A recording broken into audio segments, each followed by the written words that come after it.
I was attacked by a butt vampire. By Twocantherapper.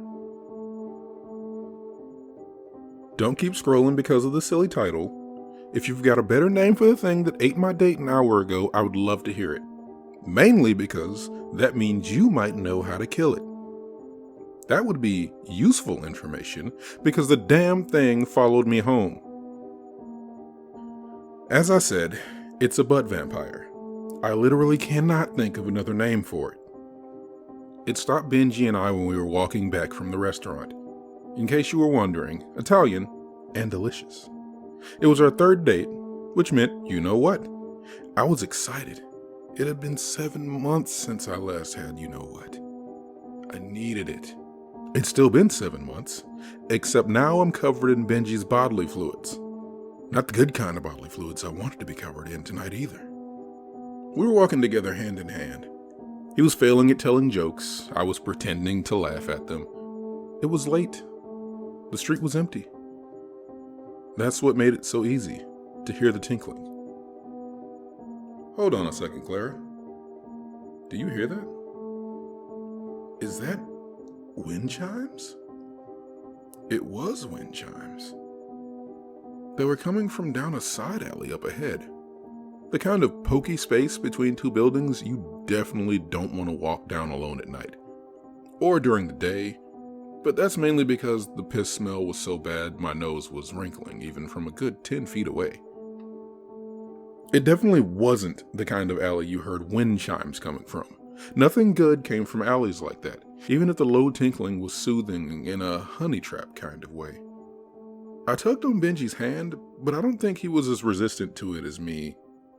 I'll never know, because we'd only been listening to it for about 10 seconds when the mime stepped out of the alley. You can imagine a stereotypical street mime here, the French type from cartoons, because that's exactly how the heavy-set smiling man was dressed.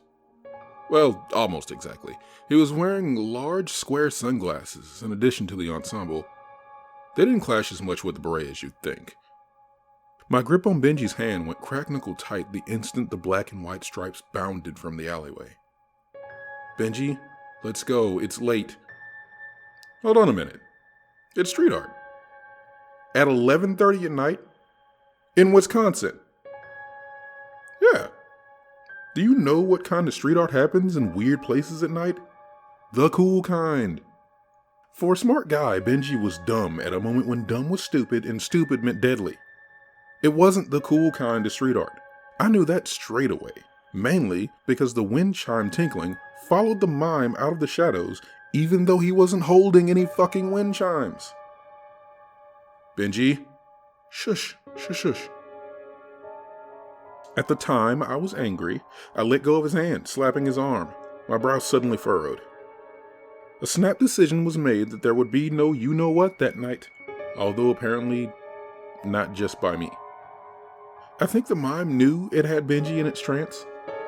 It turned its smiling face towards me briefly, shrugged, and then focused its attention on my date. It danced the strangest dance I've ever seen. Even I was entranced by this point. My feet found roots in the cracked pavement, holding me in place as the black and white stripes weaved and gyrated in Benji's direction. The world seemed to slow around it.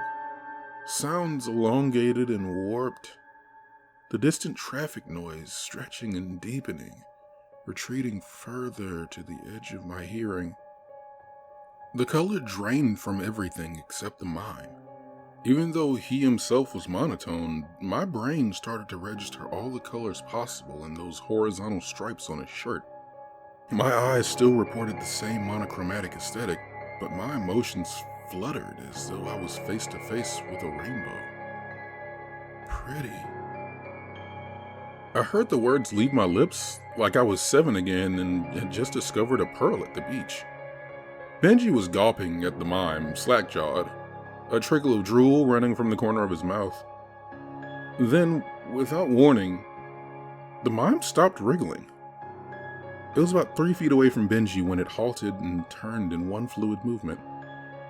Before I could really make sense of what was happening, the mime dropped his trousers. The spell was broken instantly, for me at least. Colors returned to their proper place. Sounds remembered how they should assemble themselves in my ears. I screamed. There on the mime's pale ass cheeks were a pair of red, glaring eyes. They blinked and rolled in their sockets, which were exactly as you're imagining. On the mime's butt. You're laughing right now, aren't you? I'm not going to tell you to go fuck yourself for that, even though you're going to feel real bad about it when you find out what happened to Benji. But yeah, initially I did find it a little funny too. It's a funny mental image. After the shock wore off, I even let out a nervous little laugh. The emphasis on little. Benji didn't though. Benji was still drooling. I screamed for real when the mime bent over forwards. It wasn't funny anymore then. There was a wet plop when his palms hit the pavement. His butt head reared up, the mime stretching his knees and standing on tippy toes until the anger-filled red-ass eyes were leveled with Benji's navel. I grabbed Benji's hand again, tried pulling him away, tried running again myself. But it was no good. My legs didn't answer to me anymore, and it was clear Benji wasn't going to answer to anyone. Benji, we've got to run! I screamed again when the mime looked over his shoulder and snarled at me. Calme-toi, salope. Le directeur nous entendra. His words were as thin, taunting, and French as his face. So terrified was I that, without thinking or even understanding, I obeyed the mime's command. My hand slapped itself to my mouth. Fat blobs of salt water cascaded from my eyes, rolling over my trembling fingers and falling with dull splats on the asphalt, pooling next to my date's saliva. Benji's vacant eyes were still fixed on those furious eyes on the mime's gluteus maximus. Drool was slithering from one corner of his mouth. He was smiling. Funny man. My date was swaying back and forth ever so slightly. His clammy palm didn't react to mine trying to grab and pull it. That's why when those ass cheeks clapped themselves apart, he didn't react. I did. My feet were still glued to paving slabs, so I didn't fall so much as bend over backward at the knees. I was screaming for a third time, although now I was far too horrified by the mime's rear to pay any attention to the French expletive snarling from his face. Something shot out from between those cheeks. Something long, wet, and organic. Something that looked almost like a length of lower intestine. If lower intestine were lined with thousands of needle teeth. The spell on Benji was broken the moment it latched onto his belly. Unfortunately, by then, it was far too late.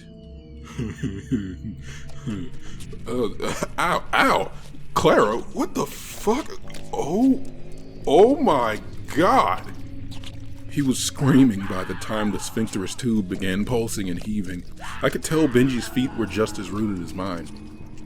He didn't fall when he passed out, but curled in on himself. A shivering man mushroom hunched down before those glaring red eyes. Slipping into unconsciousness meant his screaming stopped pretty quickly. Mine didn't. I was screaming. Throughout the long minutes, the intestinal trunk sucked and squeezed at Benji's navel. The high-pitched shrieks were uninterrupted for every second of Benji getting smaller and smaller, continuous and unabating as I watched the mime's belly swell and stretch, buttons pinged off of his stretching shirt. Oh, c'est bien. Tellement faim. Trop longtemps sans nourriture. The mime's French rambling took on nauseating undertones as Benji deflated. The kind of heavy breathlessness I'd planned to be panting with myself before my romantic evening turned into a horrific nightmare. I watched, unable to stop it, as lumps of Benji moved down the long tube, squeezed and squelched along, the bumps marching along its length like unattended infants in the belly of an anaconda. My screaming had devolved into sob-peppered panic gibberish by the time the mime was finished. There was a final loud slurp, a prolonged, low, wet noise that echoed down the street of empty car showrooms and closed stores. With one movement, the mime's trunk sucked up Benji's empty skin, swallowing the last remnants of my date up into the mime's bowels. I was still babbling in tongues when the mime pulled up his pants. It didn't stop when he sat down on the sidewalk opposite me, patting his distended, swollen belly. Désolé, je ne joue pas normalement avec ma nourriture. D'habitude, j'aime attendre que tu sois seul. Mais ce salaud de Bramfield m'a affamé pendant des mois. Je ne peux pas me permettre d'être sélectif. Then the mime did something horrifying. He smiled at me. It was then I realized the other inconsistency. His teeth weren't teeth. They were nubs of hardened sinew on a muscular membrane, one that stretched between his lips, folding out of sight when his jaw wasn't open. But if he had no throat, how is he... My question was answered when he removed his sunglasses. I didn't have screams left in me anymore. That's why I could hear the wet grinding from his belly, a soft whirring just like a blender. If you made a blender out of bones and wrapped it in rotting flesh. What made me wretched wasn't the sound, though. It was what lay behind the glasses. Because you see, the mime didn't have eyes in the sockets of his face. He had mouths, 2 small anus-sized mouths, complete with eyelid-thin lips and baby-small teeth. The mime belched, and a horrific smell of burning hair wafted up from the twin ocular throats. Then, without warning, he vomited. It started at his neck. The last time I'd had you-know-what was with Dean Harworst. Dean was into British nature documentaries, and once we watched one on bullfrogs. You ever seen a bullfrog stretch out its throat to intimidate predators? Imagine that, but on a French street mime. The bleached skin of his thick neck ballooned, newly acquired potbelly shrinking with more jaw-clenching wet squelches as his head inflated. As for the mime's jaw, it simply bent to accommodate the swelling neck and lower face. It flexed itself to make room with an elasticity no bone should possess. The membrane between the lips was fully visible. The cartilage pseudo-teeth spread further and further apart beneath the thin skin. I could see a yellowish white liquid churning, filling the empty cavity between the mime's displaced ears. I had just enough time to register all that when he heaved. The eye mouths opened, twin torrents of pus-colored liquid gushed from the lips on either side of his nose. The flood was hot, steam cascaded from it, the splashes that lapped across my screaming form burned like fresh coffee. The hurling continued for a full minute, the bullfrog neck slowly returning to normal proportions as the mime doused me in the bloodless liquidized remains of Benji. The purging part of his horrifying bulimic feeding must have broken the spell on my feet, because I found that I was running down the road. He was banging on the windows of my car while I was fumbling for the keys, screaming at me in French from alternating eye mouths. I reversed over him, but it did no good. So distracted was I by the sight of him running after my beat-up Ford Escort faster than any man should that I almost crashed into a tree. But of course, the mime isn't a man, is he? He's a butt vampire. What else would you call it? It hypnotized us, as a vampire would. It's pale and pasty, like a vampire is. It killed Benji by draining all his blood, which is what vampires are stereotypically known for. The fact it has a backward digestive system and mouths for fucking eyes is irrelevant. Facts are facts. It ticks the vampire boxes. That's why I barricaded myself inside my apartment. The damn thing followed me home. I knew I shouldn't have moved so close to downtown. I could walk the distance in less than half an hour. I had barely 5 minutes to drag the refrigerator in front of the door before I heard shrill French expletives coming from the parking lot outside. That's the thing, you see. I live in one of those units where there are no inside hallways. Every front door opens to the outside world. If the butt vampire is indeed a vampire, and not a but something much worse, I'll be safe when the sun rises. If not, then, well, I'm fucked, aren't I? That's why I'm posting this. If you've come across a butt vampire before, and it's not a vampire, please let me know. I've been sharpening a stake on the off chance it's one of those vampires that sunlight only slows down but doesn't kill. I just thank God I live in the kind of neighborhood where the crime is bad enough for barred windows and doors that don't fuck about. So yeah, a butt vampire ate my date. It's outside my apartment right now, shrieking at me to open up. It'll be dawn in an hour, and if it's not gone by then, I'm going to have to deal with it. Anyone got some good tips on how?